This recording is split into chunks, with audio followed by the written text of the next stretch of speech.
Hello and welcome to my YouTube channel. If you're regular here, you know by now I review many photographic, audio and video related products. Recently I've been looking at the Apple Mac computers, the new Mac Mini and the MacBook Pro. They're linked up here somewhere. Great computers for editing me photographs and editing all my video content. And I've been looking at obviously Canon cameras, Sony cameras and so forth. I'm actually filming today with quite a few cameras. I've got my two ZV-1s running, I've got my Canon R, my Sony A7C, which is getting this wider shot there, and over my shoulder here, I've got my Canon RP. So, quite a lot of content going on, but what we're looking at today isn't a Canon or a Sony camera, it's a Fujifilm camera. And I'm really excited about this camera. I've been wanting to get it ever since it came out, and I hummed and hard, and in the end I thought, well, let's go and get it. And there it is, here it is. This is it, the Fujifilm XS10. I got it with the 16 to 80 f4 XF, I think they call it an XF Pro lens, but this is the body. It's actually really compact. Do you know what it reminds me of though? It's very similar to the Sony A6600. I've got this, that one over here. The A6600, mind you, is a rangefinder style camera, and that's that one. Well, it's got probably one of the best grips I've ever used on a camera, other than the Olympus grip. But that's a really nice camera to handle. Likewise, so is the Fuji XS10. So today I'm just going to go a quick overview of the actual camera and what my initial thoughts are. I've had it probably 2 or 3 days. We've had some nice weather, so I've been out and about taking a few photographs. I've been doing a bit of video with it, and I've got a few thoughts about it. It's going to take much longer to get a really in-depth feel of a camera, but I've got a few thoughts about it that I thought I would pass on to my viewers. You may find it interesting, particularly if you're looking at getting a APS-C camera in and around the sort of £1,000 mark, because that's what the XS10 sells at. It's 999 quid with the XC 15 to 45 kit lens. I've got it with, as I say, the 16 to 80, so it was more expensive. It's the X mount, Fuji X mount. In here is a 26 megapixel X-Trans sensor. I'm not sure which model. It's the same sensor that's in the XT3 and the XT4. So the image quality goes without saying. You're going to get great images and great video off this sensor. That was one of the reasons I bought the camera, because all the reviewers have said that the image quality from this camera is outstanding. And my initial thoughts are exactly the same. I'll go through quickly with you, what sort of images you can get with this camera. The handling is great, although there is a caveat to that, which I'll go through. But the handling is great. It's got this really nice, pretty deep grip on it. And I can't see how I'm going to be able to show you that, but it is a pretty deep grip, deeper than what you find on other cameras or most other cameras. So it handles really nice. But the caveat is, although it is a nice deep grip, with my big chunky fingers, they still rub up against the lens. And that's a big issue I've come across with the Sony A7 III. In fact, I got rid of my A7 III because I just didn't like the handling of it. The handling was quite poor, I thought, for me anyway, not the image quality, but the handling. But that's got a nice grip. But with certain lenses, it's fantastic. For example, this is the XF 18 to 55 lens. It's a smaller lens. It's still an XF lens, so it's classed as a pro lens. You do get excellent image quality from it. And that lens is thinner. So again, how I'm going to show you that, heaven knows, you're not. There's no way you'll see that. But effectively, trust me, this lens is thinner, so my fingers do not rub up against the lens. But with this lens, my fingers do. And I think over a long period of time, that might be annoying. But other than that, it's great. Not that many controls on the body of the camera. I did think at first that was going to be an issue. It actually isn't an issue, because they've got a function button right by the viewfinder. I've programmed that for setting the focus mode. It's got an AEL button, which I've reprogrammed for adjusting audio levels when I'm in video. It's got your AF on button, and you can pre-program these buttons on the top. You've got ISO and quick function. I've left them at that. You've got your control dial on the front of the camera, which is really nice. That's what's lacking on the Sony A7C. And you know, it can be frustrating. Again, I've got round it and I've got used to it, but it's got a control dial on the back. That's predominantly exposure compensation, but it isn't if you're in manual exposure. Obviously, that would adjust either the shutter speed or the aperture. So, you know, a very functional camera, and it's got, you know, and all of these controls can be pre-assigned to what you want to set them for, and I think that's, you know, that's a really, really nice feature. On the top, you've got your PASM dial, very standard on cameras these days. Kind of departure from for Fuji. They normally have like the ISO shutter speed dial on the top, and very retro looking. This is more modern looking. So you've got your PASM dial on the top there, shutter speed, aperture, priority, exposure compensation, not exposure compensation, movie mode, and so forth, so on and so forth. And then on this other side, you've got, or your on-off switch is around the on the grip, which is great because single-handedly you can walk around, turn it on, turn it off, go off onto your next, what you're going to photograph next, turn it on and off with one hand, and that is, you know, an awesome feature. And it's got another control dial on the top here. This dial on the top here, I haven't reprogrammed it. I've left it as it is. But what that does, this dial here, that will adjust the mode of what film simulation that you want to set. And it's got a whole range of Fuji film simulations in this camera. It's got the Eterna profile, which so many people like for filming. That's a great little feature. So, you know, very customizable camera, really, really customizable camera. 3-inch screen on the back. It's a touch screen, 3-inch touch screen on the back, and you've got your joystick on the back here for setting focus points. As you can see here, straight away it comes up. Well, I can't see. This is awkward, isn't it? So you can see you can adjust your focus points up, down, wherever it is that you want to put your focus point. And it's got your 3-inch articulating touchscreen, which is great because that's on the A7C. I've got that on my Canons. I've got it on the Sony ZV-1. And again, that is awesome. So when you are filming yourself, which is what I do a lot of, obviously, because of running this YouTube channel, I don't do vlogging per se, but it's still nice to be able to have that flip screen. So, you know, you can see what you're doing, whether it be vlogging or whether it be in a studio like this, and I've got it on the tripod. So 3-inch touchscreen, and you can with the Fujis, which is one of the features I love about Fujis, at the bottom of the display, whether it be in the viewfinder or whether it be on the screen, and let's get back to, you can see the indications for your shutter speed, your aperture, exposure compensation is all along the bottom of the display, where you can make that larger or smaller. I've got that set to large purely because of my eyes, and let's put that back there so you can see it so clearly, and that's in the viewfinder as well. But you can make it smaller. The only downside I found with it, which is really bizarre, but when you got it in large mode and you got it in video, let's put it onto video. Right, so I've got on video now. You lose your audio level meter, so there's no way of monitoring the audio level. You've got to go back to the smaller shutter speed and aperture settings to be able to see the audio levels. Where on the XT200, which is half the price of this one, you don't. You still see your audio levels, whether you're in, I've checked it, whether it's in large or smaller.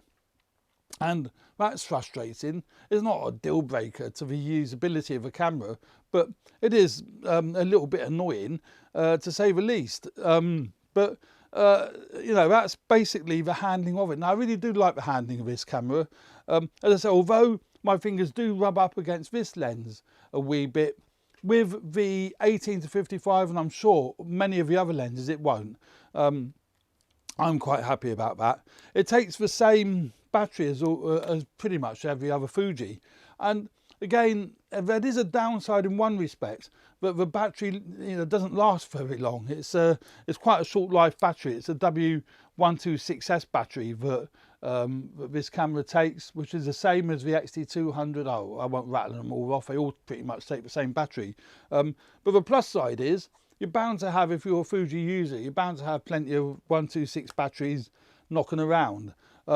It's a shame they didn't enhance the battery like Sony did. Sony with their A6600, which is basically, I think, the competitor to the XS10.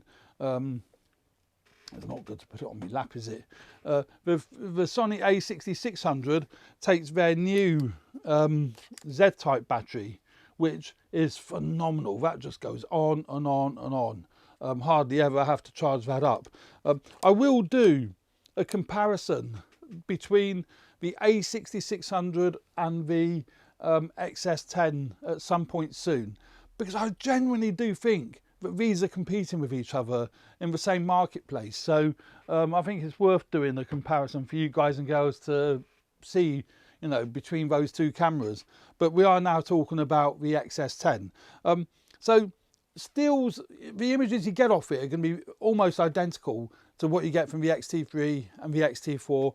Basically, it's got, I think, the same processor as well, and certainly the same sensor as the XT3 and XT4.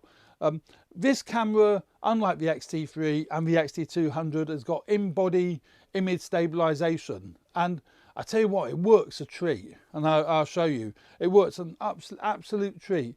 So you can stabilize lenses that haven't got in-body image stabilization. This lens has got it, so they're kind of working together, so you can go really slow shutter speeds, provided the subject isn't moving. If it's a static subject, if it's a static subject, you can actually get some really, really great images with that. Dedicated record button on the top here, pretty common now with every camera. But the great thing with video with this camera, it has got, and if we put it into video mode and hit record button, and again, a feature that I'm so happy about. It's a little thing, but Fuji are very good actually at putting the little touches in that make a difference. But you can see that, hopefully that's come up, there's a record lamp, and you can actually see from the front that it's actually filming. You can have that flashing, or you can turn it off or whatever. It's got a record lamp on the back as well, so you can see if you're the camera person behind the camera, it comes on. Likewise, the person in front of the camera can actually see that it's recording. So you're not going to accidentally do a whole shoot, then find that you didn't film it anyway. So great little feature. It's got many codecs, and a really good codecs in this camera, and it records up to 200 megabits a second. You've got your cinema 4K, which is quite unusual. That's 24 frames a second, and you know, a whole host of other video codecs in the camera. It is only 8-bit, so if you're doing a lot of heavy color grading, you've just got to be a little bit careful using, you know, the internal recording internally to the SD card. But the great thing with this camera as well, it's got 10-bit output via the HDMI, a clean HDMI output, and it's 10-bit. So if you got this connected to something like the Atomos Ninja 5, you're well away. Recording 10-bit, so you know, great for color correction and color grading.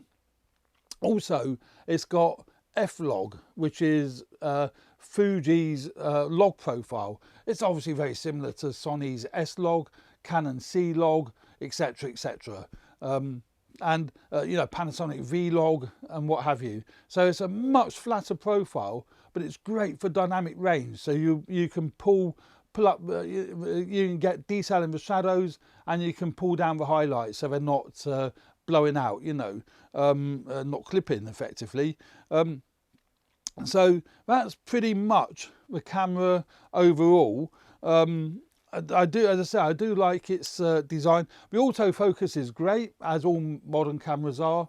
It's got it's a not dual pixel like Canon. What do they call it? It's phase detect autofocus. So it's got phase detection points on the sensor as well as contrast detection points. So it's a hybrid autofocus system. So it's great. I generally use autofocus continuous tracking. I find that's great. I picked that tip up from Chris and Jordan from DP Review. I've got a lot of respect for their videos. I think they're great, and that's what he used, and I've tried it, and yeah, he's right, it works a treat. Actually, he's the one, or Chris is also the one that said the grip can be a bit awkward for bigger lenses, because he's obviously got chunky fingers. Well, I say obviously, that's what he says he has. The menu system is a bit, you know, takes a bit of getting used to, but that's not a drawback, because Sonys are exactly the same. Olympus are a nightmare, you know, etc, etc. It's one SD card, which is where they've put it is a bit of a pain in the butt. I really do like the Sony A7C. It's on the side of a camera. Sony have done a really good job with that camera. But this is right by, traditionally where everyone puts them, by the battery compartment, one SD card that just goes in the side there. Now, so that's pretty much the body, the lens, the type of lenses. As I said, it's got in-body image stabilization. It's got a nice viewfinder. It's nice and sharp, but isn't big. I think it's a 1.6 times. I'll check that and put it in on the video. Magnification, not terribly sure. So the sensor on this camera is great. It's the same sensor that's in the X-T3 and the X-T4. I took some test pictures earlier today, just in and around the garden. And I wanted to see, you know, very briefly what you can do with it. And it's great. The detail it picks up is phenomenal. Let's get rid of the highlights. Really nice, you know, great lenses that Fuji make, and there's quite, you know, a reasonable amount of support from third-party manufacturers, but Fuji particularly very good indeed. You'll get great contrast, and it handles a dynamic range beautifully. So if you are in a situation where you need to, let's get rid of, oops, let's get rid of asset. There's a lot of dynamic range available here. I'm not sure what it is, probably 8-9 stops, is it? I don't know. You can see here, it's just so good. So good. Lovely, sharp images. But if you look at, say, for example, let's go to that one, which is the worst one. Like this one here, I've edited that a wee bit. Now, with that, it's just taken in the garage, meant to have cars in, but it doesn't, it's got all that crap in. So, you know, I've got a lot of bright area, a lot of dark area. But with this sensor, you can bring up the shadows and you can bring down the highlights. And it works really well. I mean, that's what came out of the camera. That's what the image that came out of the camera, you can clearly see there. Very dark shadows, really clipped highlights, very blown out. And you can bring that back to, you know, a very usable state. And that's come out, you know, it's not a great shot, but I can take those highlights down even further, you know, and then bring up the clarity. So, you know, there's plenty of headroom there to adjust the images to get what you want out of them. And that's a really nice thing about the X-Trans sensor. It's a damn good sensor that's in that camera. You really don't need full frame. I mean, I do have full frame and I do use full frame. There's another example there. That's been edited. I brought detail, a lot of detail back into the sky, and you can see the walls and everything. If you saw what that was like when it came out of the camera, that's what it was like when it came out of the camera. Completely blown out. So the sky, you can't see any detail in the sky, that's completely gone. But that's what I've been able to edit. So, and I could even go further with that. I'm not an expert in Photoshop or Lightroom, and B, it was just an example, so I didn't feel the need to spend a lot of time on it. And why would I? It's only an alleyway. So there we go. That's, you know, my sort of initial introduction, my initial thoughts on the Fujifilm XS10. There are a couple of niggling things, but I mean, like the grip might be a niggling thing. Battery life, but just shove a couple of extra batteries in your pocket. Setting up the autofocus is a bit of a pain in the butt, but once you've got it, and it's great. But that's, as I said earlier, that's like all the cameras, they're all a pain in the butt when you're setting up the autofocus. But there is one thing that I'm really frustrated with virtually every manufacturer, and it isn't just Fuji, is the flipping apps. You know, trying to get this camera to talk to my iPhone or talk to me Android phone is such hard work. It's so, why these days? DJI make it so simple, so quick and easy. Why the heck do all the other manufacturers make it such a convoluted and a complicated setup? I've got it working, but it's meant to have this thing auto download, so it downloads the images as you take them automatically to the phone. Nikon do that and it's great. And it's great when you upload them to Facebook or you're out and about. But the only way I can get it to do it with a Fuji, you have to turn the flipping camera off. So you have to turn it off. Then it detects, the phone detects that there's images to download. Then you have to tell it to do it. Then you have to go in, it's just, you know, the whole rigmarole is a pain in the butt. I'm going to persevere, but Fuji, you've got to make it better than that. If it says, I've got to set it to auto transfer, I've got it set to that, but it doesn't auto transfer. It doesn't even work with Android, but I can get it to work anyway. And that's a really big gripe for me. I think it's naff. But other than that, you know, great, lovely piece of kit. I will be doing video with it. I haven't done a lot of video with it yet. Well, I haven't done any video with it yet, but I will be doing another video where I'll be going through its video capabilities, and I'll actually be filming with it so you can actually genuinely see how good the video is, and I will be comparing it to the A6600, the Sony A6600. So there we go. Hope you found that useful. My initial thoughts on the Fujifilm XS10, and you know, I'm really enjoying it. It's a great camera. So thanks very much for watching. Please subscribe if you haven't already done so. All the subscriptions really mean a lot to me and it helps me grow the channel. I really appreciate every single one of you that do subscribe, and hit the like button if you like this video, and make any comments. Comments are great as well. I do read every comment. I'm a bit slow in responding to them and I apologise for that, but I do read every single one of them. So thanks very much for watching, and stay tuned for more videos relating to video and photography. Thanks for now.